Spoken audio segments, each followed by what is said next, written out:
티베의 다방. 자, 여러분 안녕하세요. 티베의 근성다방의 나티베의 수학선생님입니다. 2019년 11월 4일 월요일 티베의 근성다방을 시작하도록 하겠습니다. 먼저 11월 3일 어제를 복귀해 보도록 하겠습니다. 100% 완수를 했네요. 기도하기, 강의 준비, 운동, 독서, 다이어트, 상담, 촬영, 홈피 관리까지. 성공에 대한 대가는 인내와 노력과 신념이 필요하다. 잊지 마시고요. 또 어제 다이어리 방송을 찍고 나서 읽은 또 좋은 글귀가 있어서 말씀드립니다. 어떤 일이 있어도 나는 놀라지 않는다. 도쿠가와 이에야스. 일본의 전국시대를 통일한 도쿠가 이에야스. 시련이 많았었죠. 결국 나중에 본인이 살아보면서 느낀 건 어떤 일이 와도 놀라지 말라는 거죠. 그리고 어떤 상황에도 나는 당황하지 않는다. 이 말 역시 로마의 카이사르가 한 얘기입니다. 너무 여러분들이 일희일비하지 않았으면 하는 의미에서 또 나에게도 들려주는 얘기가 되겠습니다. 자, 2019년 11월 4일 월요일입니다. 기도하기, 운동, 강의 준비, 독서, 다이어트, 촬영, 홈피 관리 했는데 운동과 홈페이지는 이미 페이스북에다도 오늘의 명언은 올렸고요. 지금은 촬영을 하고 있습니다.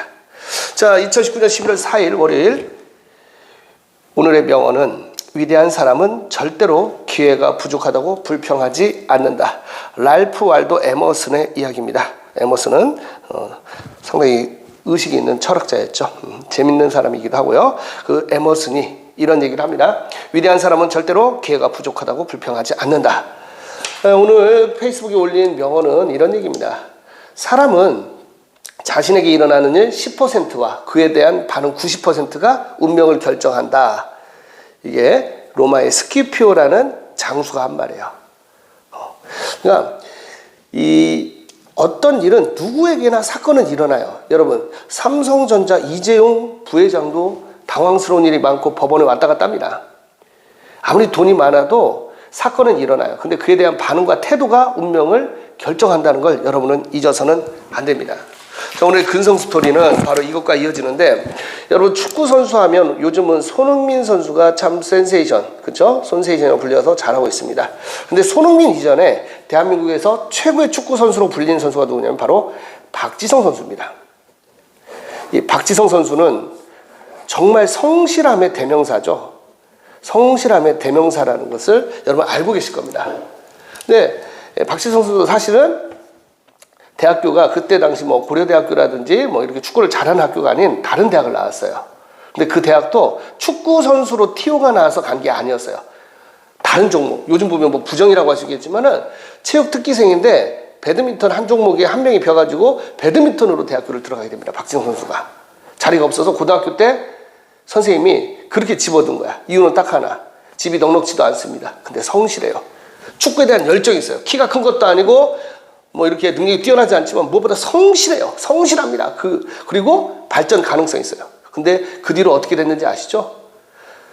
하늘은 스스로 돕는 자를 돕는다. 만약에 대한민국, 죄송한 얘기지만 대한민국에 인맥 축구를 했다면 박지성 선수는 나올 수가 없었는데 그렇게 노력하다 보니까 히딩크라는 사람이 감독으로 옵니다. 이건 정말 운명이죠. 히딩크는 한국 사람이 누가 잘하는지 오로지 실력으로만 보는 거야. 인맥 필요 없어요. 그러다가 박지성이 눈에 띈 거란 말이죠. 이 박지성 선수가. 그러니까 그냥 포기해버렸으면 미래가 없었겠죠. 박지성 선수로 뭐 하고 있는지 몰랐을 거란 말이야. 그런데 그냥 하는 겁니다. 이 박지성 선수가 엄청나게 뛴 거. 별명이 산소탱크였잖아요. 나중에 이 박지성 선수가 축구를 하는데 발을 봤더니 발이 평발입니다. 평발이라는 거는 발바닥에 굴곡이 없어서 평평해서 오래 달리기를 잘 못해요. 그래서 예전에는 군대는 평발은 면제였어요. 근데 보니까 박지성 선수가 축구에 적합하지 않은 평발이었어요. 그래서 팀 닥터가 물어본 거야. 야, 지성아, 너 평발이면 축구할 때 힘들지 않아? 아프지 않았어? 그때 박지성 선수가 뭐라고요? 아팠죠. 하지만 좋아하는 축구를 하려면 그 정도 아픈 거는 당연한 거라고 생각했어요. 감동적이지 않습니까?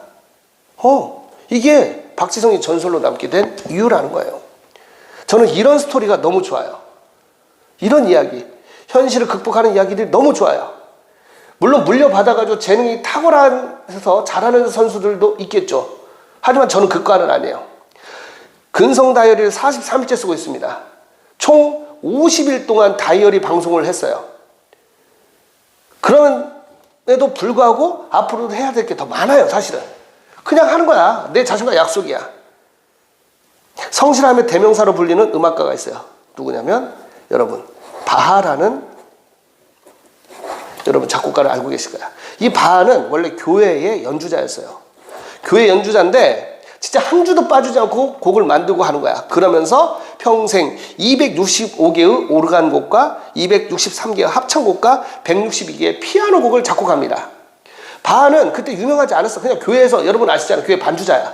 근데 돈이 안 되더라도 그냥 작곡을 하는 거야. 이것이 모여서 나중에 바하가 된 거예요. 음악의 아버지가 된 거죠. 여러분 바로 이런 거라니까. 이런 성실성, 이런 성실함이 우리에게 필요한 거예요. 뭐 때문에 안 된다, 뭐 때문에 안 된다 이런 이유를 찾는 게 아니라 이 성실함. 그렇죠? 공부를 잘한다는 건 저는 일단 성실하다고 믿습니다. 여러분이 근성 다이어리를 같이 쓰시면 당연히 성실해질 수밖에 없어요. 43일 동안 본방송을 했고 50일 동안 쉬지 않았습니다. 이것이 계속 될 거예요. 그러면 언젠가 바하가 작곡을 매주 했던 것처럼 이 근성 다이어리 방송 때문에 여러분의 인생이 바뀔 수 있을 거라고 저는 확신합니다. 11월 4일이 지나가고 있습니다. 여러분 잊지 마십시오. 집을 지을 때 설계도를 짓듯이 우리는 우리의 인생은 설계도를 만들고 있는데 그것이 바로 이 근성 다이어리라는 겁니다. 그래서 같이 가자고요. 반드시 해야 할 일을 기록하고 이 말을 들으면서 와닿은 얘기를 쓰신다면 여러분의 인생은 달라집니다. 끝으로 오늘의 명언을 말씀드리고 마칠게요. 여러분은 위대한 사람입니다. 그렇기 때문에 절대로 기회가 부족하다고 불평하지 않을 겁니다. 우리는 동료입니다. 계속 나아집시다. 오늘도 근성